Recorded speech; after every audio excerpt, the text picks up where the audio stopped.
আসসালামু আলাইকুম। 85 থেকে 90 বছরী এক বৃদ্ধ লোক তরমুজের দিকে তাকায় আছে।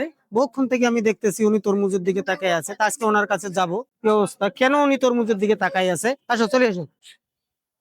আসসালামু আলাইকুম। ভালো আছেন? আপনি তরমুজের দিকে তাকায় আছেন? তরমুজ নিলেন? না মা কেন? এটা চান। তরমুজ আপনি নেন নাই? কেন নেন নাই? তরমুজ নেওয়ার জন্য তো দাঁড়িয়ে আছেন। মঙ্গা টাকা নাই? শোনেন, এদিকে শোনেন। তরমুজ খাইতে মন চায়? না মা হ্যাঁ, শোনেন, এদিকে শোনেন। আমি বহুক্ষণ থেকে দেখলাম 10 থেকে 15 মিনিট থেকে তরমুজের দিকে তাকায় আছে। তরমুজ খাইতে কি মন চায়? হ্যাঁ, হয় তো হয়।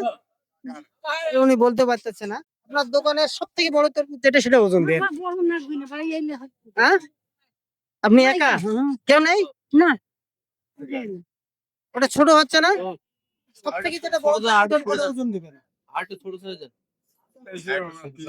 দেখি বড়টা দেন তো, আগে বড়টা দেন যেটা আপনার বড় মনে হয় ওটাই দেন। এটাই বড়। এটা নেন নাহলে এটা নেন। কোনটা? একা একটা লোক, বৃদ্ধ লোক, এটা খুবই ভালো হবে, আচ্ছা। পারফেক্ট হবে। আচ্ছা দেন। মিষ্টি হবে? হ্যাঁ, মিষ্টি হবে। 81 টাকা দাম আছে। কয় কেজি আছে? কত কেজি? 30 টাকা কেজি, 2 কেজি 680। 81 টাকা দাম আছে। দেন, ডুবাই দেন। বাড়ি কোথায় চাচি? বাড়ি কোথায়? মদন মদনপুর। চাচা ছেলে মেয়ে কেউ নেই? আসলে আমি ওখান দিয়ে দাঁড়িয়েছিলাম, ওখান থেকে আমি দেখতেছি বহুক্ষণ থেকে আপনি তরমুজের দিকে তাকাই আছেন। হয়তো আপনার তরমুজ খাইতে ইচ্ছা করছে কিন্তু আপনার কাছে পয়সা নাই, এরকম তো, তাই না? দেন, আমাকে দেন। দেন, নেন। এখন কি বাড়িতে চলে যাবেন? না বই মেয়ে না 500 করে নি পান সুপারি নেবেন? আচ্ছা, ঠিক আছে।